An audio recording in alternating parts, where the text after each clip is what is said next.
शिवसृष्टी ही येणाऱ्या पिढ्यांसाठी प्रेरणेचा अखंड स्रोत आहे. महाराजांचे विचार, त्यांची युद्धनीती आणि त्यांचे चरित्र आजही आपल्याला मार्ग दाखवत आहे. शिवसृष्टी म्हणजे केवळ युद्धाचा इतिहास नव्हे, तर महाराजांच्या दूरदृष्टीचे दर्शन. शिवसृष्टी हा केवळ एक प्रकल्प नसून छत्रपती शिवाजी महाराजांच्या जाज्वल्य इतिहासाचा जिवंत अनुभव आहे. तर मग अशा या भव्य शिवसृष्टीचा आनंद घेऊया. चला तर मग.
चंद्रगड, मकरंदगड, सोनगड, चांभारगड, कावळे आणि अनेक किल्ले स्वराज्यात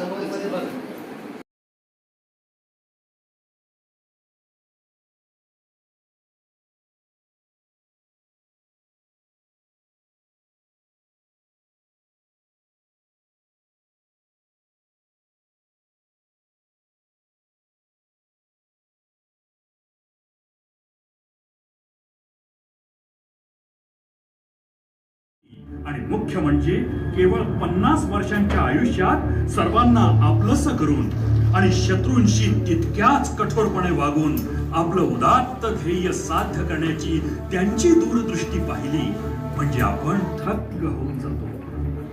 या महामानवाचं वर्णन करावं तरी कसं? छत्रपती महाराजांचं जीवन शब्दात बांधायचं म्हणजे लिहिणाऱ्याची प्रतिभा ही तशीच विलक्षण हवी. आणि म्हणूनच प्रभू रामचंद्रांचं वर्णन करावं ते वाल्मिकींनी, श्रीकृष्णाचं वर्णन करावं ते व्यासांनी, त्याचप्रमाणे शिवरायांचं यथार्थ वर्णन केलं आहे समर्थांनी.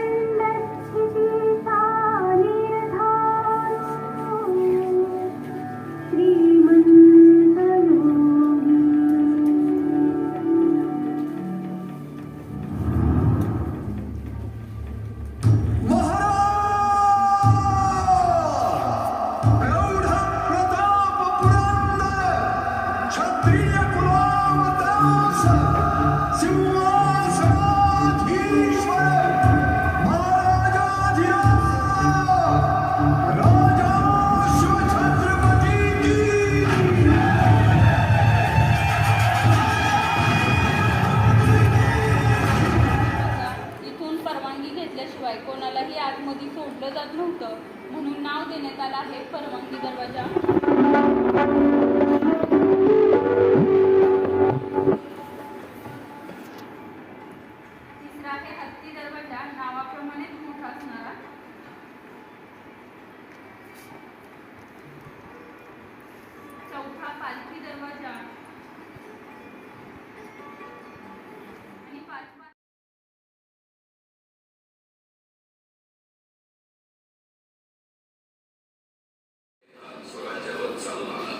स्वराज्यावरचं पहिलं मोठं आक्रमण पुरंदरगडानं आपल्या रुंद छातीवर झेललं आणि परतवून लावलं.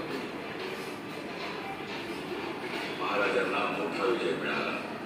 या विजयापाठोपाठ काही महिन्यातच पुरंदरनं स्वराज्याला अजून एक गोड बातमी दिली. 14 मे 1657 पुरंदरावर शंभूराजांचा जन्म झाला.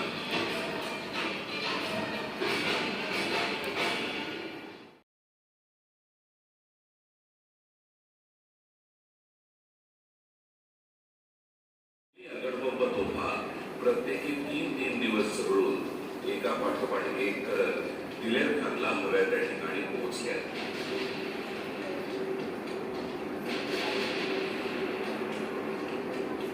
गोळ्यांनी वज्रगड भासला जाऊ लागला.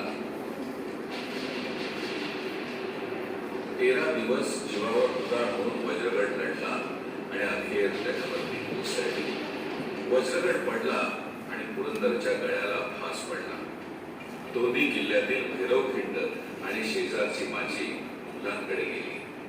तरी नंतरचा 1.5 महिना पुरंदर डागोट खाऊन भांडत होता. मिर्झा राजांनी भैरवखिंडीत धबधबे उभारून पुरंदरच्या सफेद उंचावर तोफांचा मारा सुरू केला. सफेद उंचाला तडे जाऊ लागले. मराठ्यांचा दारुगोळा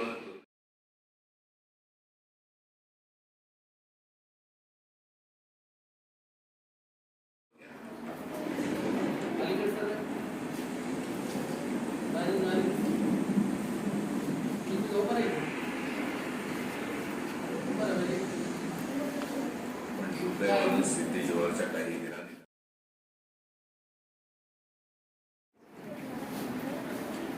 आता जोहर पाठलागावर येणार हे निश्चित होतं.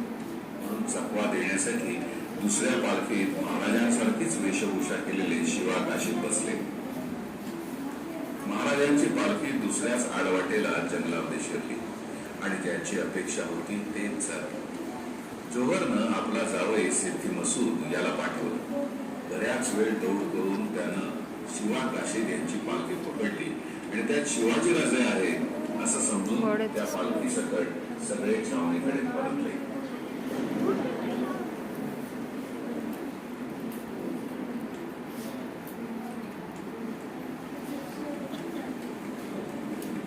पण सिद्धी मसूदनं पकडलेली व्यक्ती शिवाजी राजे नाही हे लक्षात येताच छावणीत हलकल्लोळ उडाला.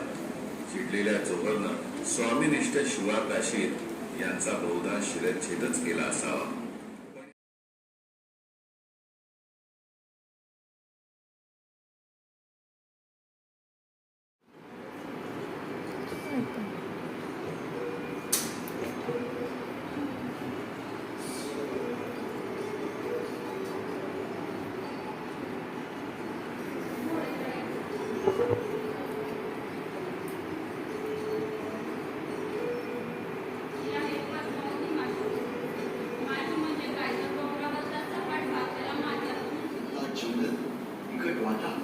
चारही बाजूनी उंच पहाड. जर हा व्हिडिओ तुम्हाला आवडला तर नक्कीच लाईक, शेअर आणि सबस्क्राईब